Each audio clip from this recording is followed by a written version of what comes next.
Prakashdeep. Golan is here, catching up on Golan's Garage, a place where we talk about facts and feelings. The only place where you can learn about literally everything. And that's how we start the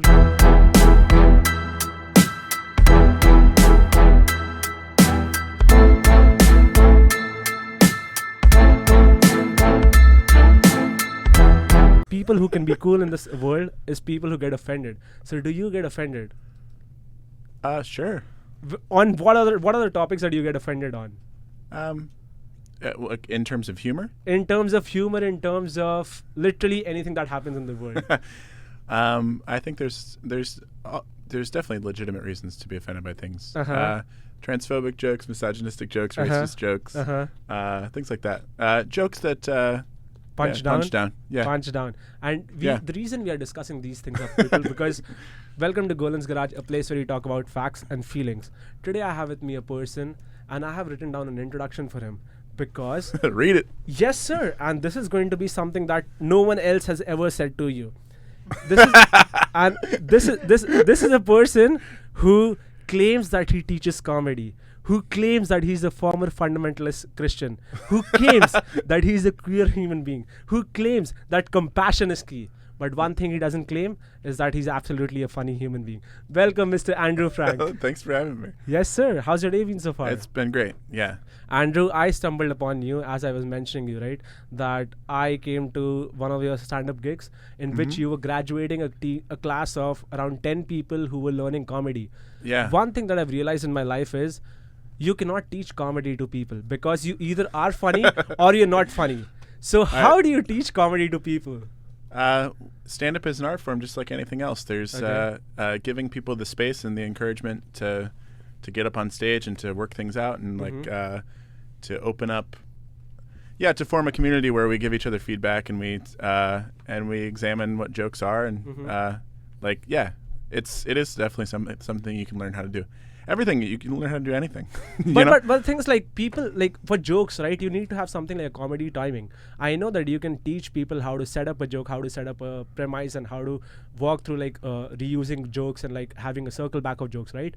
But how do you teach a person to be funny? Like, are there tips and tricks and skeletons or blueprints that a person can use? No, it's a little more complicated than that. Okay. Just like if you were trying somebody couldn't immediately play music. You need timing for music, and but there's definitely sort of a language to it. So there's a language to stand up. There's a whole culture of stand up, and what I try to do as a comedy teacher is just to sort of ignite people's passion and get them deeply interested in it because it has to come from them. So but what I can do is be a person who can share my knowledge. I can connect them with other people. But ultimately, they have to pursue their own interests and passions because, that's the life of an artist, you know. So nobody's going to tell you to go create. Like it has to come from within. Correct. You have to do it because you're passionate about it. One thing that I have to ask you, and this is something that I ask all artists about. Comedy as an art form, right? In US, the mecca of comedy is either in New York in the Comedy Cellars and all, or in LA, right? As a comedian who is primarily based in Seattle, is that correct? Why did you pursue Seattle as a place where you want to pursue comedy? And since you're based in Seattle, right? How do you manage your business of comedy? The way I approach it is everywhere I perform, I put on the best show I can, and it turns into more shows. Okay. And that's the model I've done for the last 15 years. I've always managed myself. I've been booking my own stuff ever since I was a teenager. And it's all about relationships and all about growing as an artist. So going from place to place and getting better and coming back year after year. Obviously New York and LA are great, awesome places to perform, and such historic venues in those places. But I think comedy culture is everywhere.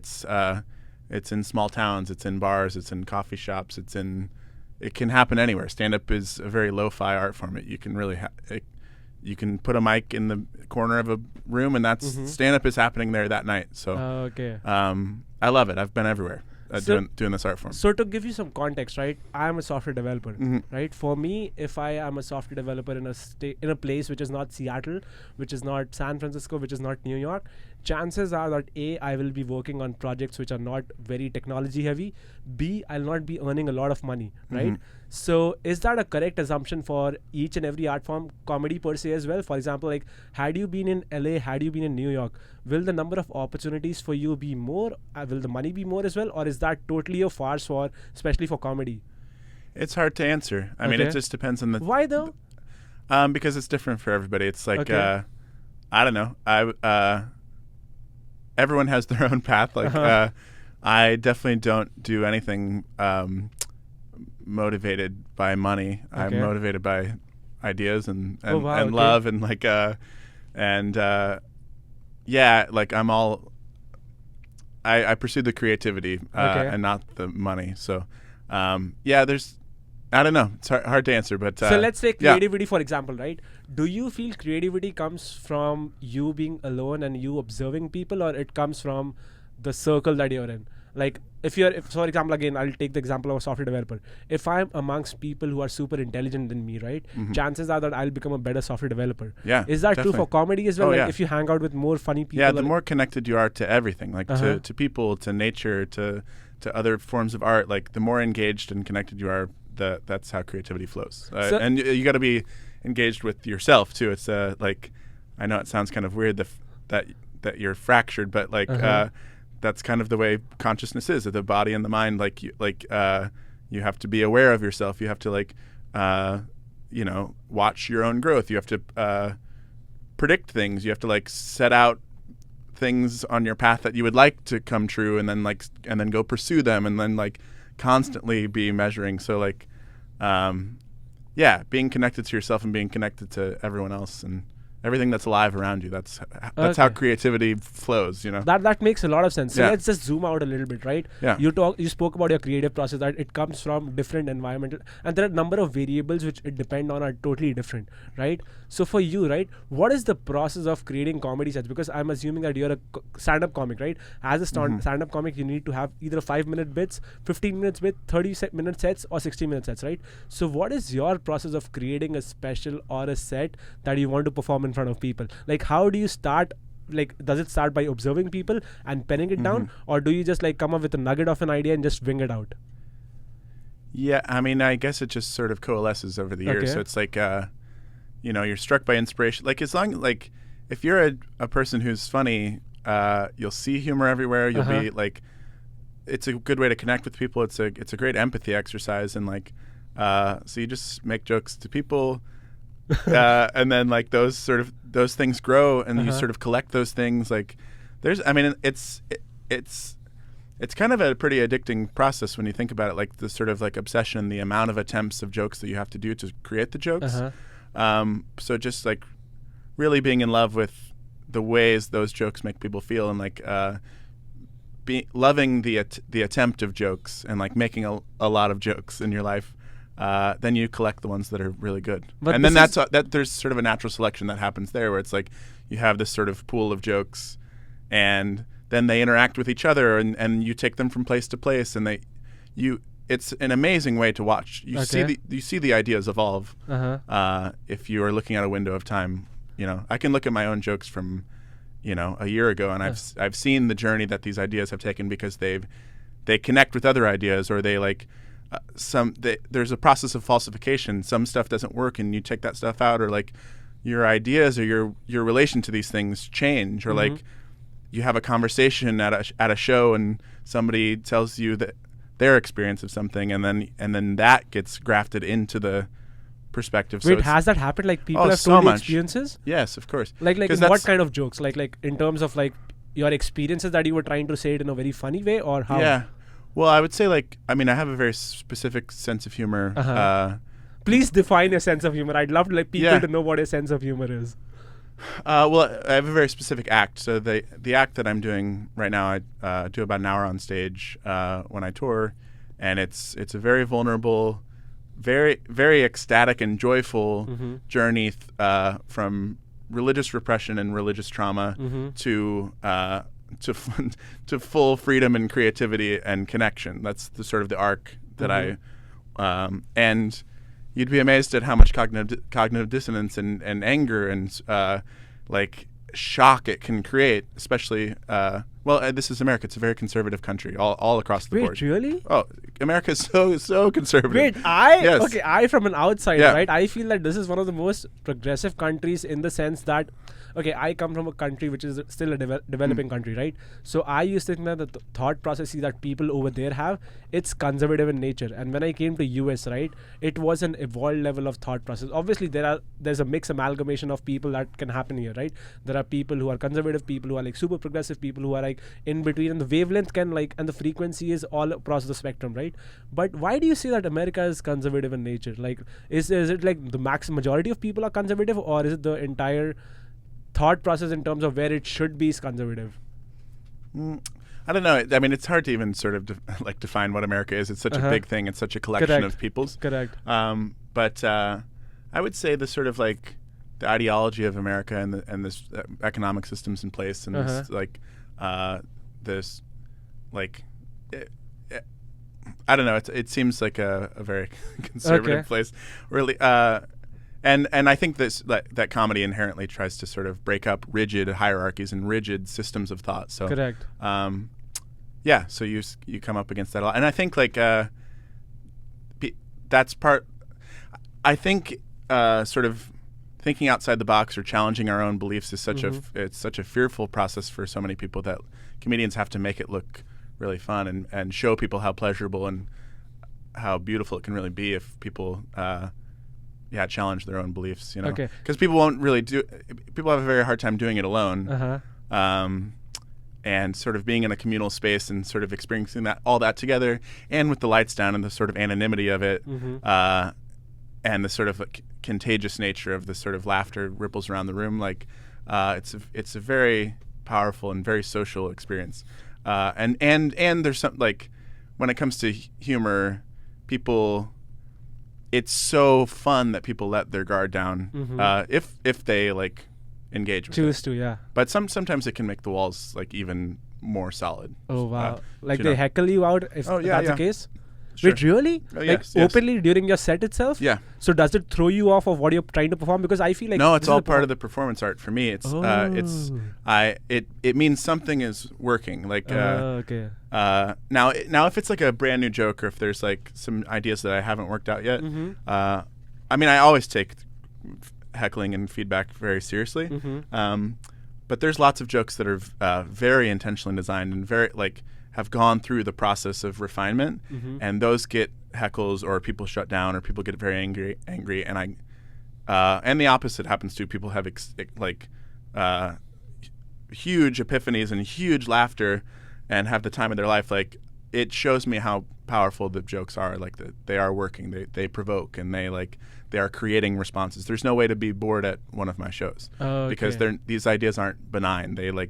They do something. Like, your participants are actually participating in it, right? Like, people who are watching it, it's like people will be super provoked in the thought that they have, or they'll be like having a fun and they'll be thinking about it. Is that correct? Yeah, I mean, like, the thing that I like, to use an analogy, it's like this sort of like the momentum and this sort of critical mass of these ideas is like colliding with these beliefs, and so like people are forever changed when they come see one of my shows, and they can never think about something the same way because of the sort of impact of the jokes. The punchlines and stuff are very strong.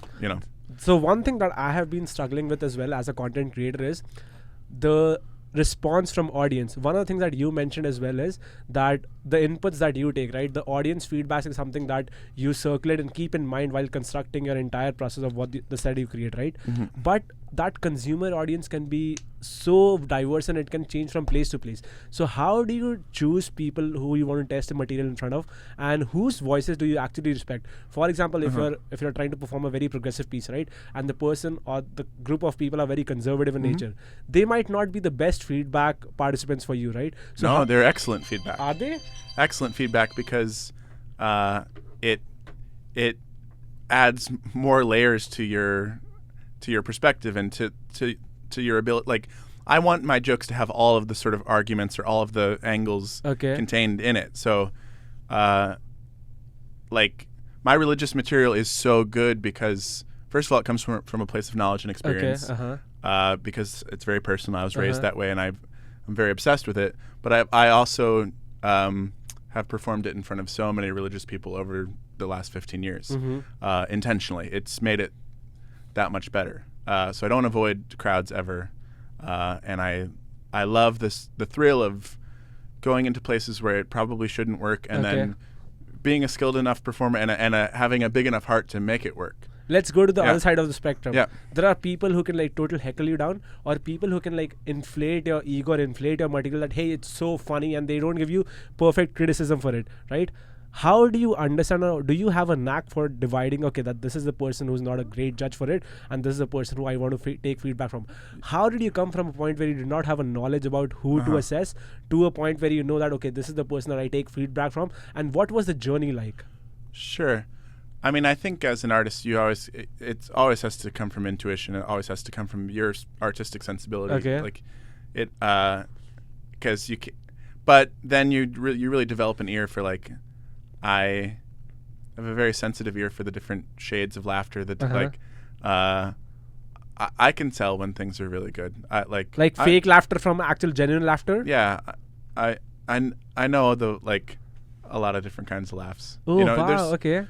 Like back to sort of at the beginning, we were talking about offensive jokes and stuff. Like I can tell like a mean laugh as opposed to like the laugh that comes from curiosity or like letting go of a toxic idea. Like they sound very different.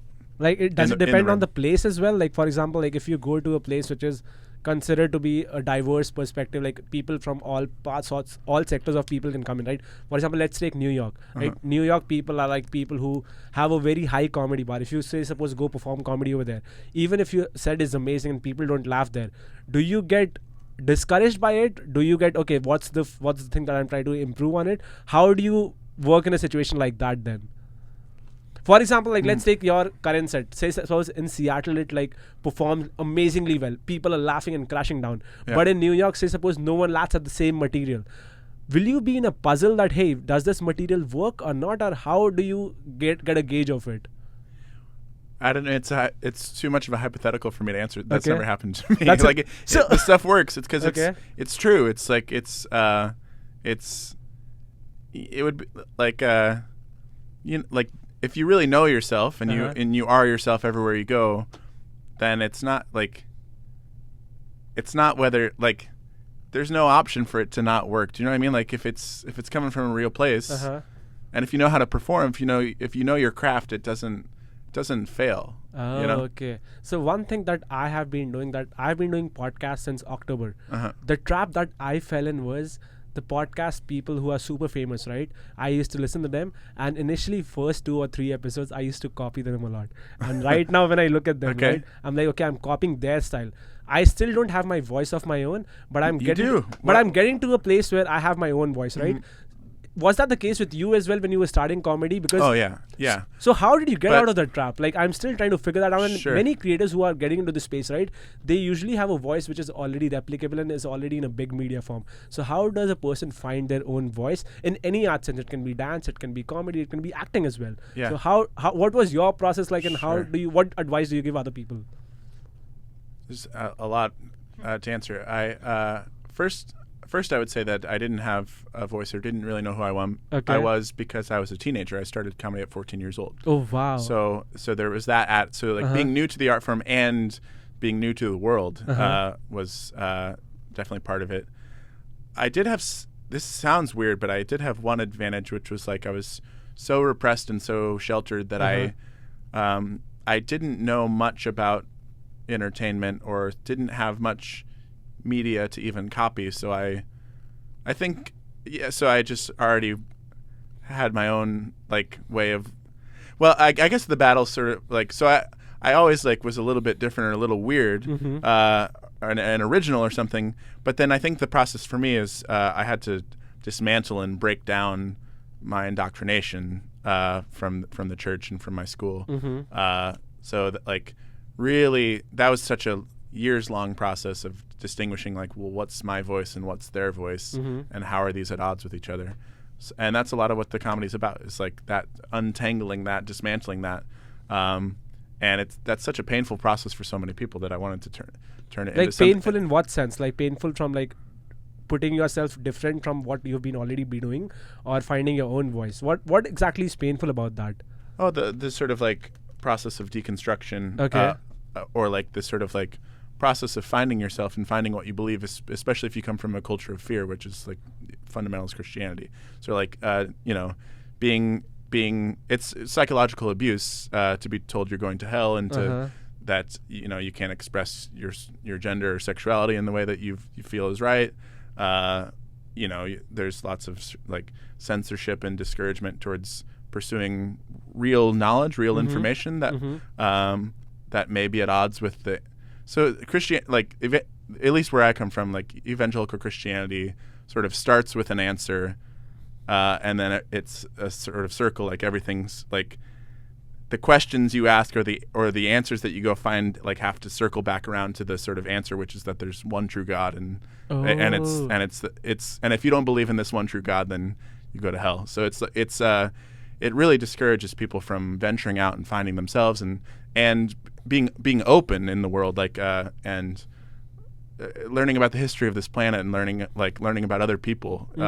And so anyway, it's a very, very long process. So let's zoom back a little bit more. Yeah. You said you started your comedy career at the age of 14, right? Yes. What prompted you to get into comedy, first of all? Yeah. And what has been your process been like since age 14 till now? Like, Yes. have you been successful all throughout, or have you seen downs? And when you saw downs, how did you get back up from there as well? Yeah, what got me into it was even before 14, I was always finding ways to get on stage at church and at camp and at school. So I started getting on stage and started telling stories about my family. My family was my dad was the pastor of the church, and my mom was like the guidance counselor at our high school, so everyone knew her. It was also a very, very small school, and I had an older sister. So I wrote a lot of jokes and bits and told stories about them. To your friends, or who did you tell the stories to? To like the church congregation or at the talent show at school. Okay. Then there was a coffee house that did an open mic every Tuesday and Thursday. So throughout high school, I went there every Tuesday and Thursday and performed throughout high school for other high schoolers and stuff. So that was kind of how I started. What was the other question? So the other question, like, what has been like since 14 years old, right? Yeah. Till to date. Right now, I consider you as successful, because my definition of success is if a person is doing what they love. Yeah. B, they're earning a life for themselves, and they are like able to manage everything that they want to do. And I feel you're doing both of them. Yeah. Right. So I consider you to be a successful person. But from 14 years old to now, every person has challenges and victories as well. So what have been those challenges and victories look like since the age 14 till now? I mean, I guess the biggest victory is like self-acceptance and self-love. You know, like, and that's a pretty recent thing. That's like within the last couple years, maybe. Okay. I think it's a pretty common story for a lot of comedians, is that they'll sort of like go out and seek validation, or they go out and like sort of like seek confirmation about like that they are good. Especially coming from an evangelical background, which is one of the sort of core tenets of the philosophy is that humans, at their very core, just by virtue of being alive, are deeply corrupt and sinful and evil. Like you're sort of told that from a very young age, that you are bad, you are evil, and only God is good, and only God can save you. And left to your own devices, you're terrible. It's really hard to grow up that way. So like, getting really positive confirmation about your talent and about your ideas and about the way you see the world, and it makes sense that I went out, I sought that, out in the world, and just like sort of like coming from such an insular community, like the sort of curiosity informed a lot of my road, like life as road comic, because I'm always going to new places and always talking to new people, and so part of that's curiosity, but the other part is like not ever feeling like I had a home, like not having a sort of secure place where I felt safe and could be myself. So sort of like it's sort of both at the same time, of like being very curious, but also sort of like just on the run searching for a community, you know, like who is gonna love me, you know. So yeah, sorry I rambled, but that's the best thing, because I'll tell you something. Yeah. The reason I started doing this is because I love validation. I love the likes when they come in. I love the comments that they come in. And especially if the comments are positive, right? They give me a kick in the morning that nothing else gives me. Yeah. And that's why I want to create content all throughout my life now. I always wanted to do it, but at a very early age, like my parents were like kind of well off, but I did not have the kind of money that I had the freedom to do literally anything. So first I had to build a money base for myself, and then I had the freedom. Okay, now that I have a money base, a secure place to go to. Before getting to that, have you seen Genius, the new documentary about Kanye that came out? No, but I do like Kanye. So in the first episode, right, he it's very different from the Kanye that you see right now. And obviously this is not a promotion for Kanye West. He doesn't need promotion from me. But in the first episode himself, you see his conviction and the radical belief that he has. He just says that, hey, I'll be creating content irrespective of what other people think, because I have a safe base to go back. I already have money. So I really feel that right now that I have a money base secure in, right, that's why I'm able to create content and I'm able to do multiple things that I really get my juices flowing, right? And I feel that's the same with comedy as well. And self-validation is nothing wrong at all. So the fact that is something that gives you, that is maybe the motivation or the entire route to get into comedy, that's amazing. So the things but I think I think that's awesome what you've just said. But I think like at first it comes from maybe insecurity. Totally. Especially as a teenager, and especially like with my path, like sort of leaving the church. But it's not really something I seek at all now. I just sort of needed to get out into the world, needed to meet enough people and have enough experiences to confirm what was inside of me. Because I really do have a very strong internal voice. I really know myself, and I'm really in touch with my feelings. And so now instead of like trying to perform to get approval or get a response to make me feel a way, it's like my creativity comes from like when I have an idea or when I find a connection, or this like jokes that happen in my head, the creativity that happens in my head makes me feel so good. I want to share it with everybody. And then when I share it and it makes others feel good, it makes me feel connected. And it also sort of like shows me the truth of some of these things. Like it just feels good to be able to have a strong vision of your imagination, then be able to convey it. And then you go from town to town and you get like, you can measure these like tangible responses. You go like, they're all magic tricks. You say this idea, and at this point, the whole crowd erupts, and it happens from place to place to place, and it just it's magic. That's amazing. Do you know what I mean? Yeah, I totally agree with that. So a comedian, in my opinion, is an artist who makes other people laugh and who makes other people happy, right? But what makes a comedian or you happy? What makes me happy is when I feel connected, when I to the audience or to the world or everything. Okay. You know, like connected in what sense? I guess I can sort of answer it with the opposite. It's like the sort of the negative feeling is like dissociation, to be disconnected, to be like fractured, and I need to understand this more. Like in what sense? For example, like right now you're disconnected to what is happening to the outside world, right? So the fact that you're connected to this conversation, does that make you happy? Is that what you're talking about? Like, what is the connection that you're talking about? It's really hard to put into words, but it's like that your experiences and your perception of yourself and your relation to like all of life is relation. So like having relations and like having a network of perceptions and relations that are sustainable and flexible and do you know what I mean? Like that stuff is the best. Wow. So does making other people make you happy? Like for example, if you make a crowd super erupt with laughter, and the fact that they enjoy and they are the most comfortable in a show, does that give you happiness? Oh yeah. And does money make you happiness? No. No? No. Wait, really? Yeah.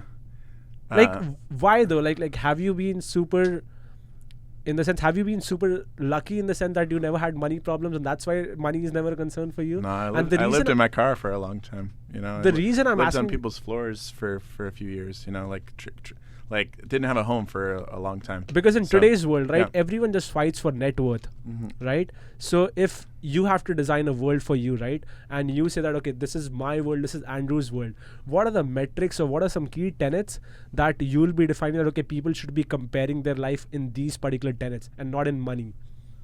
Oh, just like money is only valuable because it's a sort of currency that represents resources. Correct. So you can being in a community that's very that shares their resources and their time and their love and their and that has like a growth mindset and yes, feeling safe and like that stuff that's the important stuff. Like money is just a tool to sort of like give you choices. Yeah, but yeah. So the reason I was going to ask you about this is because I was trying to understand the economics of being a comedian, a person who wants to get into comedy, right? Like there are a couple of reasons why people pursue something, right? It can be for the love of it, for the passion of it, for the love for money, for the fear of money, or for the lack of resources. These are some tenets why people pursue something, right? So you said that you initially were a road comic, which means that a person travels from place to place and performs. Still am, and I always will be. And sometimes people who are comics put out their specials on YouTube or OTT platforms as well, right? And some people sell out theaters as well. So I want to understand, how does the economy or how does the business of being a comedian work? Like, say suppose you go to a road show, right? Do you get paid based on a set price, or do you get out of all the tickets that you've sold? How does the economics work for a stand-up comedy? Different everywhere you go. So how do you negotiate? Do you want to talk about this weekend? I did 3 shows this weekend. Okay, so let's talk about this. Yes. So how was your last week? Like, if you can like wrap the last week for yourself, right? How did you jump from a road to road? How did you perform? And how did the economics work? Okay, so the economics of last week where I did... Was it? Oh, you were at the first graduation show. Correct. I have 2 classes, so there were 2 graduations. So before let's pause that. Let's talk about the graduation show, right? Since we touched about you teaching comedy, right? And I said that, hey, comedy is something which you're either funny or you're not funny. Yeah. And I am not funny, and you are. Everyone's funny. Everyone uses humor. Correct. And everyone can sense it. Like so, everyone has the capacity to be funny. It's just about setting up the conditions for humor to be free and playful. So first, where did the intention of teaching comedy come from? Oh, I don't know. I've taught. I don't know. Comedy is my passion, and it's the thing I know the most about. Okay. And yeah, the club came to me and said, "Do you want to teach the class?" I had already I had taught in a bunch of other capacities over the years, like preschool, and I taught like soccer. I've been like a kids like basketball referee, and so I love teaching and I love crowds, and yeah, so it was just the reason I asked this was because some people are gatekeepers, right? People do not want to share their craft or share the things that they want to learn. And I feel that's the worst way of growing, because only when you teach someone, right, that is when you realize that, okay, this is something that I know about, or this is something that I really don't know about, and I have to figure it out. So kudos to you firstly for teaching the class. And right now you're teaching the classes, right? So you taught 2 classes, and let's get on to the economics. So what did the last week look like? Yeah, so we did the graduation show Wednesday. That was a door deal, so I got 75% of those tickets sold. Okay. The club's very generous to me in that sense. So we did the class for 5 weeks, and then we sell tickets for the graduation show. So and then they also paid me for the 5 weeks. Okay. So I got a check for that, and then I booked a show. I was on the Facebook group, the Northwest Comedians Facebook group, that people post gigs in there. Okay. So they a couple months ago, somebody asked, is there a headliner and a feature available for this show in Post Falls, Idaho? And the budget was $400. Okay. So I sent in my submission tape. I'd never worked with these people before. Sent in my submission tape, my credits, and all this stuff. Started a conversation with this guy. He booked me, and then I saw a friend who I met in Chicago in 2017 comment on it, and I was like, okay, I want her to come open for me. So then I got her booked, and then I arranged travel with her. So we booked that, and then like probably a month later, somebody posted 2 gigs, one in Moses Lake and one in Big Fork, Montana.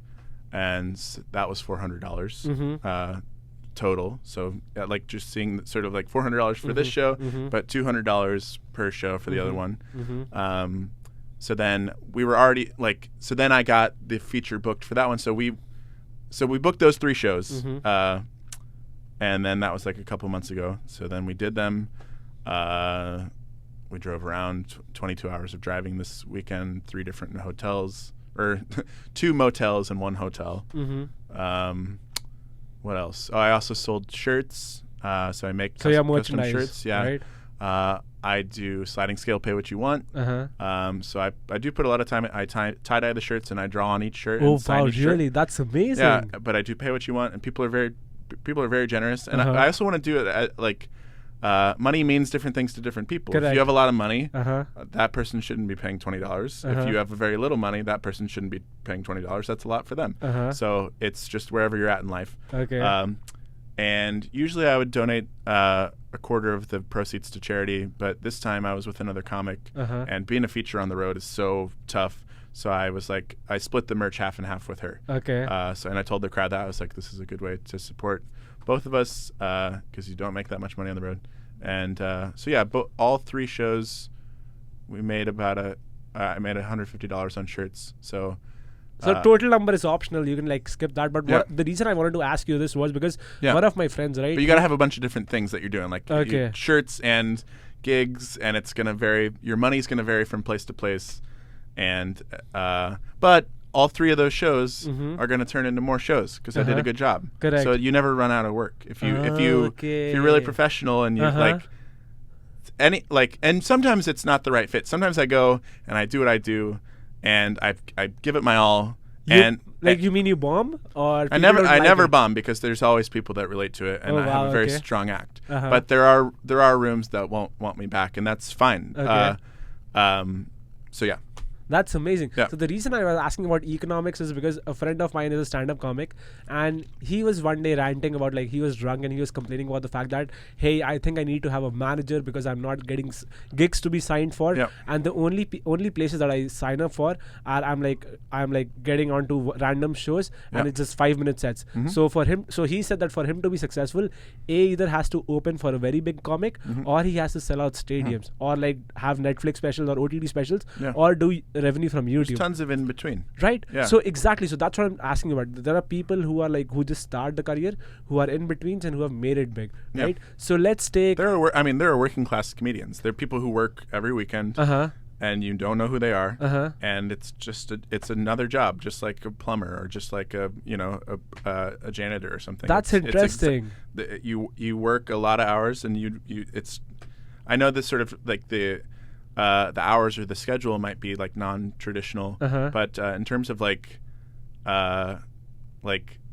pay and like the sort of like amount of labor that you do, it's a working class job for working class people in bars, and you know what I mean? That makes sense. So for me, right, I always have had the ambition of elevating myself from, and like leveling up, just like Pokemon, right? Pokemon goes from level 1, level 2, level 3, right? So I love leveling up myself every couple of years, right? So let's say we are talking to 2030 Andrew, right? What does 2030 Andrew look like? Like, will that do you have ambitions to sell out stadiums, have sets on Netflix, or do you always want to be a road comic? Like, what vision do you have for yourself? I don't know if I can plan out that far. Okay. I just sort of follow the whatever I'm interested in at the time, whatever stories, and however my creativity whatever makes sense to like. I would like to be. Sorry. I would like to be. I would like my act to be very complex and very honest, and like just something no one's ever seen before. Okay. Something wholly original, and something that. And I'm on the right path. So. And I would and I think.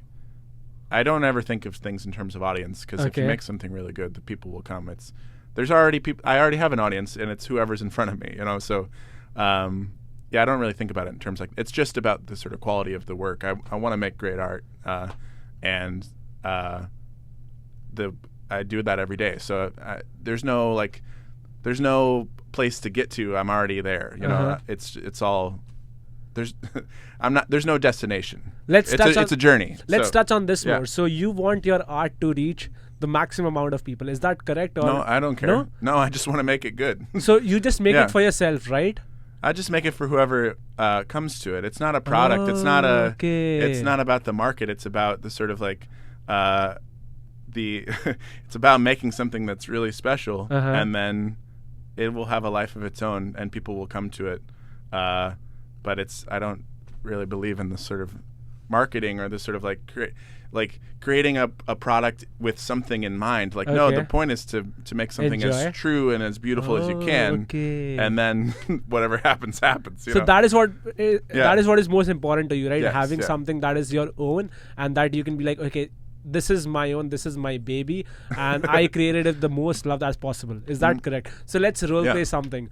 Say suppose I'm the head of Netflix and I come to Andrew, I'm like, I'm at one of your shows and I laugh my ass out, right? Because the jokes that you spoke about, like, it actually either hit me and like put me in a place where I never went to, right? Yeah, great. So I give you a deal, right? I give you a deal that, hey, will you sell your Netflix special and will you be posting it out? Will you take that deal or will you try to avoid that deal as much as possible? Like, will you take it instantly or will you do it later on? And the reason I'm asking this is because what ends up happening for content creators usually is there is a process and there takes some time to create a particular piece, right? And once that piece goes live, for example, for comedians, right? You won't be able to perform the same set again. So will you be selling it out or giving it out immediately, or will you take some time to create new material and then give it out? That's a good question. I don't know. How long did it take for you to like create the current set? Oh, my whole life. Your whole life, right? Yeah.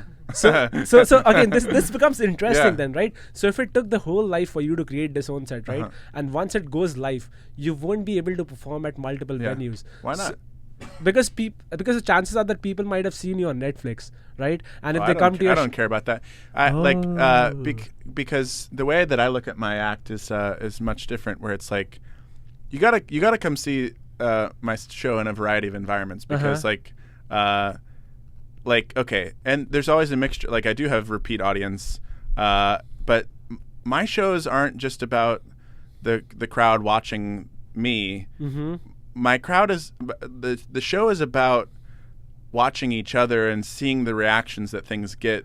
So like, if you know my jokes, it's actually kind of more interesting to watch what I do, because you'll already, I don't know, it's hard to explain, but it's like, people love to come see my shows a bunch of times because they know some of the jokes and they get to see it the way that I see it. Do you know, like, I know all my jokes and I have a blast telling them, because they get responses and they provoke people, and it's different every time, and like no two shows are the same. It's always going to be a different journey. That's an insight I've never had, because whoever I've spoken to in terms of content creation, right, they're like, hey, I want to safeguard my content up until I have something ready again, because what might end up happening is that if I tell this joke again, right, as an entertainer, I want my audience to be entertained the most, right? That's the prime goal that I have. So for them to be entertained, if I hit them by a surprise joke, and the beauty of a joke comes from a surprise, right? The fact that they're not expecting something, that is when they expect the punchline from a comedian, right? Sure. But like, okay, let's take this for example. There's 3 people in this room. Say I told you a joke on the street before we came in, and then we both know that joke, and then I tell it to the producer right here. He hasn't heard it. You get to watch me tell it to him. You know where it goes, and you get to watch him. That's what, like, if you're obsessed with comedy, this is the way that comedians perceive jokes. Like, I love hearing jokes a bunch of times because I love knowing the ending. I love seeing the person get to the punchline and then seeing what it does. Like, so yeah. In the same way that like you would never just like go, oh, I heard that song, done with that song for forever. No, we like to go on the journey of the song, and especially if there's parts of the song that you like to see the trajectory. You start to see how did they get to that point. Like, and then like. As a comedian, I'm part of the oral tradition. If the oral tradition is open, it's open source, so stuff changes and stuff evolves. It's never the same. That's an interesting insight, because I always used to think that, okay, for me to have fun in a comedy show, I have to be surprised. But the fact that you mentioned, right, because I know songs which I love, my friends haven't heard of it, and I just wait for the reaction, for the beat drop to happen, or for them to hear the song, because their reaction becomes priceless for me in this case. So, but why? Okay, so this is an elevation, like this is a revelation that happened to me right now, right? Do you think other comics, like, why do other comics not think of it in the same way? Like, just like you, like, do they want to, like, just earn money? Is money their goal? Or what happens, and why do they not share do the same material every time that they travel on to? I don't know. I mean, there's tons of different reasons. I would never like. So you've spoken to many comedians, right? What are their insights for this? Like, do they want to do something that you are doing, or do they say that, hey, this is not the path going forward? Like, what are their reactions when they hear you say this? I don't know. I mean, there's comedians are such a wide, like a diverse group of people with all different motivations and stuff. So it just depends on. But I do think this sort of like viewing your own act as a commodity or like as a product, I think is a pretty common ideology, and it's so common that it's kind of assumed both by performer and by audience. And I as an artist and as a human would like to challenge those ideas, because I don't think art is that fun or that good when it's like that. You know what I mean? So your comic voice is very unique from what I traditionally hear, right? I hear all the Andrew Schultz's, the Dave Chappelle's, and like in India as well, right? The comedy scene is growing to a point where they have diverse perspectives and diverse opinions on multiple topics, right? Who are your favorite comedians, and who are your favorite comedians growing up? And right now, who do you think is actually pushing the envelope in comedy? Yeah. Stuart Lee is my favorite comedian. He's a British comedian. Eddie Pepitone is probably my favorite American comedian. And what about these commercial people who are like super famous, like Kevin Hart or Andrew Schultz or Dave Chappelle, right? Do you love their material? Do you feel that is something which is different from what you enjoy, or what is your opinion? It just depends on from a joke to joke basis. I don't know enough of their stuff. I know that there's stuff to learn, both positive and negative, from everybody. I mean, back to sort of my roots, like I had, like, going to this fundamentalist Christian school, I had to learn a lot of lessons from I had to learn from bad, I'm trying to think of how to say this. You learn the truth through what's not true. Okay. Do you know what I mean? You see a teacher. I totally get it. Do you know what I mean? So this is the case with a lot of comics. I grew up as when I was a teenager, I was a door guy at the Funny Bone, so I watched every show, and I learned just as much about who I want to be as a comic and what I do think is funny through what I did not like, as much as the things that did light up my brain. Like you learn a lot about what you don't want to be. And those are artistic choices too. So do you watch them, or do you not watch them at all? I watch a bunch of them. I mean, I'm performing every night basically. So the comedy I watch is the comedy that's in the room that I'm in. You know. Okay. So but I definitely watch videos and stuff, and definitely have like really gone down the rabbit hole that makes for a very sense. long time. So I've seen I've seen a lot of stand up. And I was very obsessed with the history of stand up as a teenager. Sort of like read every autobiography I could, and every sort of just kind of tried to learn as much about the historical. That's interesting. Point of view as I So could. let me share a story with you. So when I was growing old, right, in my high school, the teachers gave us homework, right? And it was a tough homework to do. So I ended up finishing my homework, and I realized that the day later, my homework was stolen. And I was like, wait, I did my homework. Where did it go? And the teacher did not believe me.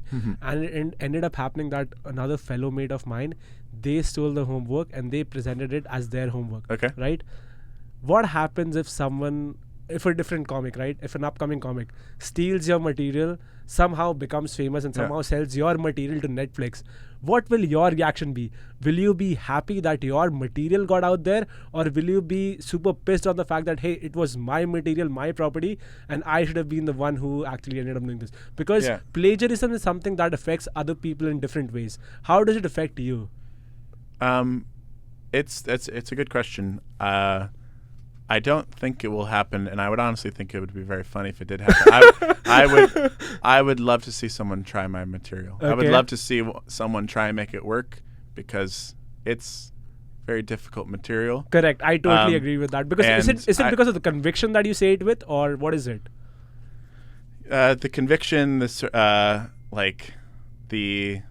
I've really worked out the acts, and 15 years you said, right? 15 years you worked on it. There's just a lot of parts to what I do, and so I was even thinking about this over the weekend because I got a heckle at this Big Fork, Montana show where I told the joke, and then this woman said, "That's a terrible joke," right? Okay. And so we kind of bantered a little bit, but on the way home I was thinking I wonder what she thinks that joke even is. If she were to tell the joke, how would she tell it? Can you give us a small excerpt from your joke, like what the context was? I can just tell the joke if you want to hear it. Sure, definitely. Okay. I'd love to. So the joke was about this chapter of this Christian book, and the chapter was, "Is the Bible homophobic?" Okay. That's the title. And I read the whole thing, and I could have just said yes. Okay. That's could have been like, That's it could have been a very short chapter. But the woman who wrote the chapter is a gay Christian woman. Okay. But it turns out she's never acted upon her attraction to women. She knows she's gay, but she thinks doing anything about it would be a sin, so she pushed it down and she married a man. And the whole chapter is about her husband. And in the chapter, she said anytime she feels attraction to another woman, what she's actually feeling is a longing for a relationship with her creator God. That's what the feeling really is when she's attracted to women. And I feel so sorry for her because it's got to be hard to be her. Everywhere she goes, she sees sexy women and she has to go, no,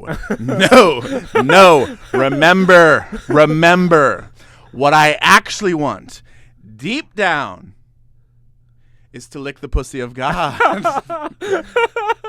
Okay. I want to scissor the Messiah. I want to get pegged by the Holy Spirit. Now that one's about me. I want to get pegged by the Holy Spirit. That's the whole joke. Okay. And then this woman said that joke is terrible.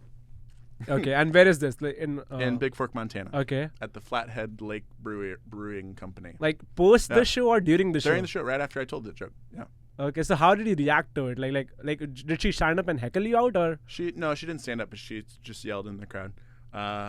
And I listened back to the recording, so I do know what I said. I said something to the effect of "That's not a terrible joke. Listen to the response it got. It's a beautiful joke. Look at how funny it is. Look at how happy I am." It was something like that, where I just sort of deflected the, and then got the crowd so riled up because it's like, who do you want to team up with? This sort of effusive performer who is free, or this, and sort of, it reminds me of this this quote at the beginning of this Adrienne Marie Brown book.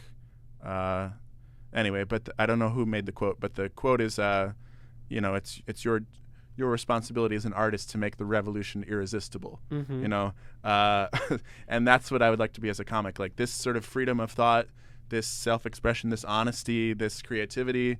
I want it to be so fun for people to tap into that you're given a choice. You can be at the table and you can go, no, I'm just going to keep my closed system of thoughts, or you can open yourself up. And I want to show my show is about the people who have opened their minds, sitting right next to the people whose minds are closed. And these people have to pay attention to these people. Okay. It's about yeah. So copying your material is not something that everyone can do, right? So it won't work at all. It wouldn't work, no. That's interesting. Yeah. So today my mind was blown. Yeah. Let me tell you, because I was not expecting a couple of things that you mentioned, right? And internally I was rebutting, and that's what I was trying to do with you, right? So what is the advice that you, from as a person, as Andrew, right, would want to give all the young people who are growing in their respective fields? Let's say comedy as well, right? Yeah. What advice would you give them, like how to pursue their career in anything that they want to, or how to live their lives as well? Oh, it's a very broad question. I would say step one is don't think about it as a career. Okay.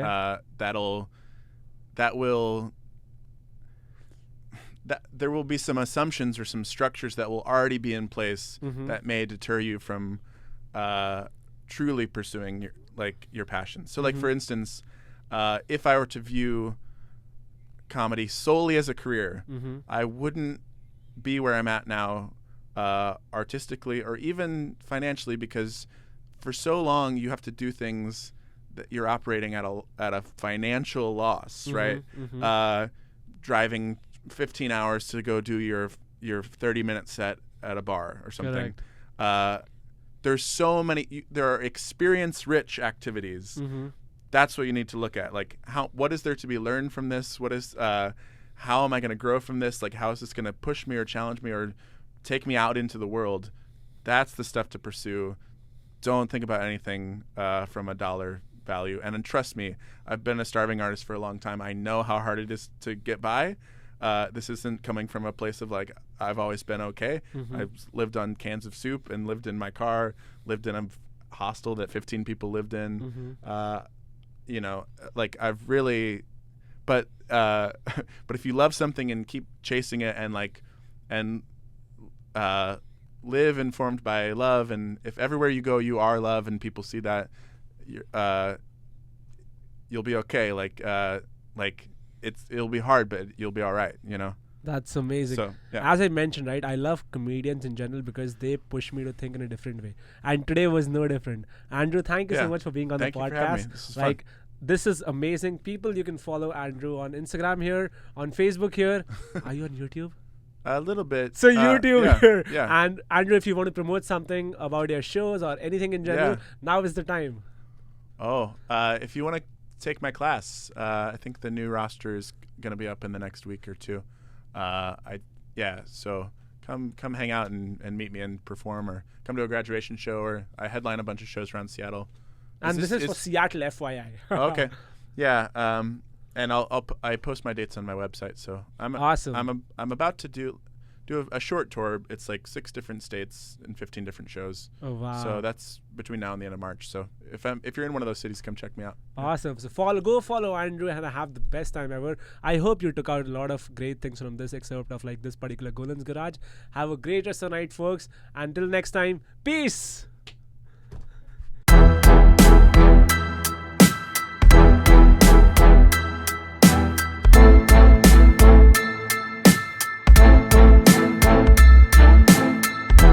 It's perfect now, so now if I started recording, this is the take 2, folks.